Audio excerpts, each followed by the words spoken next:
Well, hey guys, welcome back to my YouTube channel. Thanks for joining me here today. I want to talk about this idea of UFO truth, UFO disclosure, and transparency. I've been just finished reading this book, a newer book called Incident at Devil's Den.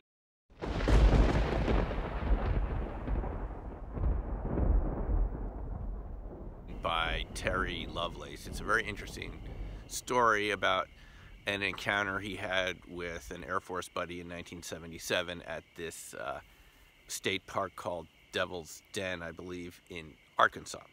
And this is not the Devil's Den that I've talked about over in the UK at Fifield Down. This is a state park.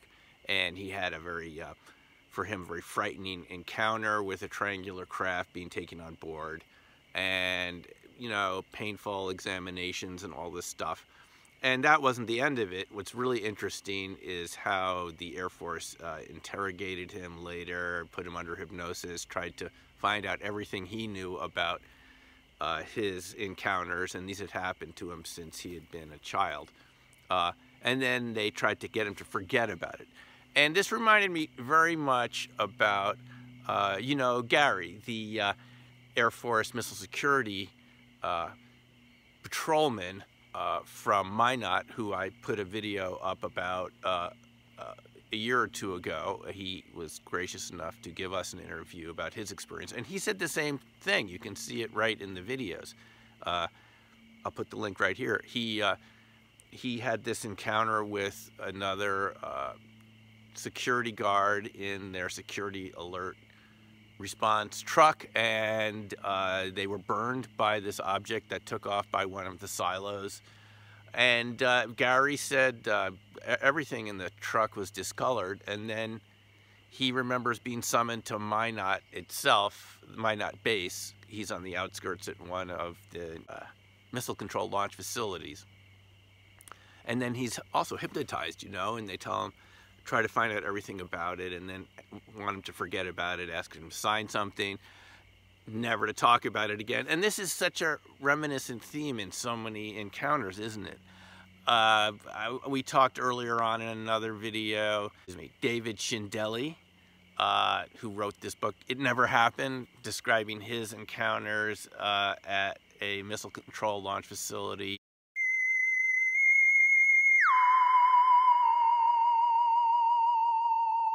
And it's the same thing, you have this unexplainable experience. In Shindeli's case, he wasn't there at the time, but objects had come over his silo. He's the missile control launch officer, one of the guys with their fingers on the button down there in the missile control launch facility. And all the missiles were offline that morning. And it was such a hush-hush thing. He's told never to talk about it again. Guys show up, the next day and prohibit anyone from ever, talking about this even to their wives. And Shindeli said he didn't talk about it for 30 years, just like Robert Salas from Malmstrom Air Force Base in Montana, same thing. Now, the same sort of thing seems to have happened with these witnesses to the Nimitz Tic Tac incidents back in 2004. I've been reading information that many people knew about these Tic Tac objects who were on the Nimitz, in the Nimitz strike group, especially on the Princeton.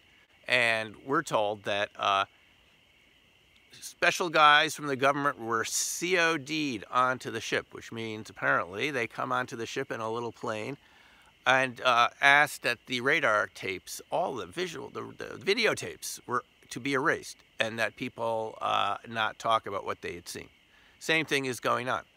And then a lot of people apparently knew that this event had happened, that the Nimitz strike group had been visited by allegedly alien craft for a period of a week, but nobody wanted to talk about it because they're going to be working for the government for the rest of their lives and they don't want to ruin their careers. So why not just say nothing? And that's what ended up happening. This is such a common theme with UFO experiencers, something we got into a little bit in Black Swan Ghosts.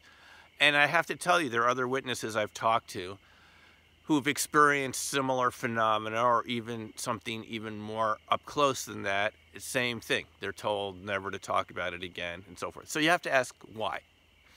Uh, well, we don't totally know the reason. We're finding out a little bit from the ATIP, OSAP people recently, Luis Elizondo and others, who say they had philosophical differences with some of their superior officers, their commanders at the Pentagon. We can only imagine these were differences in religious philosophy. But whatever the reason that we're not talking about it, it seems to me that this goes against the whole grain of Western civilization, because one of the key components of our society and United States, the UK, all the Western European countries is a notion of transparency. The idea that we all benefit when information is freely shared and we all have access to the truth. We all have access to the facts. And we have access to a process that allows us to get access to the facts. Think of something like trial by jury, something that the noblemen demanded in 1215 when the Magna Carta was signed. They actually had to threaten King John with death if they weren't going to give, he wasn't going to give them a trial by jury, and many other things in the Magna Carta. The Magna Carta, by the way, is something I've enjoyed seeing many times on the Crop Circle tour, because we go to Salisbury, and at Salisbury Cathedral there's still one of the original copies of the Magna Carta, one of the 5 original copies on this vellum, you know, unborn veal calf skin with this oak bile and egg yolk ink. It's still there after, what is it now, 800 years later, it still exists. I mean, that is a long time for a document to survive. And I always marvel at you read it through a trial by jury, that's where it started for us in the West. This demand for transparency, fairness. You get what I'm saying here. So this is kind of an undercurrent in our culture, in our social way of life, and in our economy. I mean, when you go into a store, you buy something online, you kind of expect the price to be fair. You expect that there's a transparency, there's kind of a symmetry in the transaction. And this is why a lot of stores often say, you know, if you find a lower price within 30 days, come back and we'll match that price. This is kind of the basis of our modern way of life. I think you'll mostly agree. It's not always perfect, but where it doesn't work, we demand that it work better for everybody. And it seems to me that this whole UFO disclosure issue has to do with this lack of transparency, and even worse, that some agent of the government or some other institution that we're not fully aware of is not only suppressing this truth, but distorting it. So they're taking away the transparency, they're taking away this kind of symmetry that we expect to have in our everyday public lives, that it be open, that it be fair. They take that away, they create distortion, they tell people not to talk about it, and even worse, they pay journalists, as we found out, to make up lies, to distort the truth, and so forth. So you would have to imagine the consequences of this in the long run is that it would create a kind of a bubble of a distortion in our field of reality, in our sense of what reality is. And this seems to have been going on ever since Roswell, kind of an active campaign of disinformation, suppressing the truth. So 70 years of this, and we just don't know how deep it is at this point. But you can only imagine that that this is going to affect our national security at some point in a way that you probably haven't been told about. I'm not talking about perhaps our adversaries getting or developing this UFO technology, these materials, as we've been told recently from the former ATIP people, you know, developing them before we do, at least here in the United States. It's actually more than that. It's national security in the sense of the fundamental mechanisms and values that make our society work. If you'll remember, back in the 1950s, it was good old Eisenhower. Ike was the one that created the National Defense Transportation Act, which created a lot of these highways that now crisscross the United States, you know, routes 70, Highway 80, 90 going east-west. Those were Eisenhower's idea, and he did it under the guise of defense, because you have to have a good transportation system to have a secure country. he passed the National Defense Education Act, because education and basic learning skills and basic, math and English and other skills that we consider necessary for modern life, those are also part of national security. So national security is not just threats from adversaries, it's making sure that the fundamental infrastructure of the society is sound enough to keep us going from day to day, right? Because if bridges are collapsing and planes are crashing, we don't have national security. So national security has two sides, and this is what hasn't really been discussed in relation to this phenomena. It's one thing to think about adversaries and our strength in terms of projecting force around the world should it be necessary to do so. And by the way, my dad was a veteran of World War II. He was in the 1st Infantry. He spent some time in Dorset, England, somewhere at an undisclosed location he didn't even know exactly, before they deployed him on Omaha Beach on D-Day, on day 1. And it was not a pretty sight. So I'm well aware of these kind of national security implications. But I'm talking about the other side of this is, the apple kind of rots from the inside out. And this is what we have to watch out for here. If we've had 70 years of lies and distortions and so forth, then we don't have free access to the information, we don't have the symmetry, we don't have the transparency, we don't have the fairness. And that's really the danger here. I think you'll agree with that. So the way we need to actually deal with this is to have some sort of official agency to make up for all of this lack of information that we've had for so many decades. So many sightings, Just think about all the sightings, all the people who've had these experiences. Maybe you've had them too. We don't know who these entities are. Are they in our airspace up there right now? Are they in our bedrooms at night? Are they taking you somewhere that maybe you don't want to go?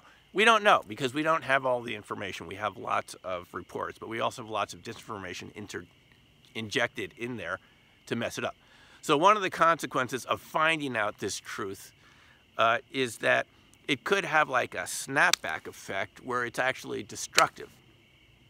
Now let me just give you an example of this. A couple of days ago I had a glass like this. It wasn't this glass exactly, but a glass like this, actually called the Golden Harvest drinking jar. Maybe you've seen one of these. It's actually a jar with a handle on it, and you can drink your tea or coffee out of it. Now I had this jar resting outside at night, and it was very cold at night, and I took it from a table outside and poured boiling water on it immediately. A big mistake, because it completely shattered, because the temperature extreme was too great.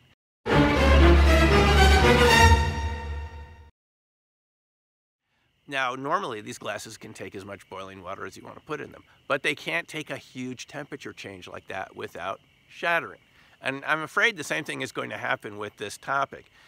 We've been denied access to the truth for so long that when the temperature changes and we come in contact with the truth, it could shatter the jar being our society, in ways that we don't expect. Now, this doesn't have to happen if we deal with this in a mature, rational, modern way, which is to get the facts as best we can and have an open discussion about it and decide what the hell is going on and what it means for all of us.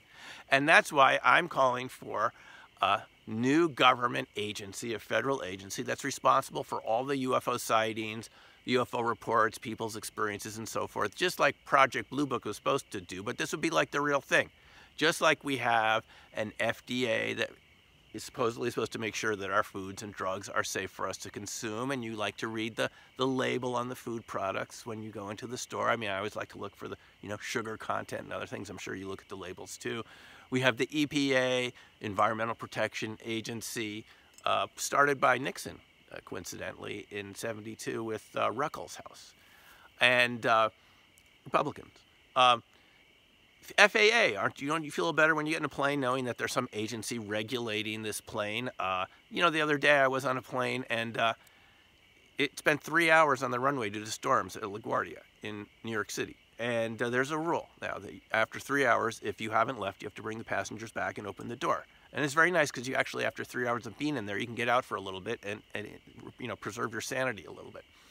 So in the same way that we have these organizations, this government organizations to protect us, to provide transparency, to regulate products and services for the safety of all of us, we need a UFO reporting agency, the URA, something like that, so that we can actually get some transparency here instead of people being afraid to report these incidents and experiences, whatever they may be. There'll be a place they can actually report it, and we can all look online and see what's being reported and so forth. I think that's really necessary, and it would completely reverse this repressive effect we've had for a couple decades and prevent the glass from shattering, allow the information to flow back in, keep the topic from being so fear-ridden, and even if it turns out something kind of scary is going on, at least we'll be able to talk about it and deal with it in a rational way instead of turning it into the stuff of conspiracy theory. So anyway, that's my ideas about it. Let me know what you think below. Put your comments in whether you agree or disagree. This is certainly just the beginning of our discussion of how we're going to be dealing with this topic, but this is my thoughts about it. So thanks again for watching, folks. We'll see you in the next video. Take care for now, and bye.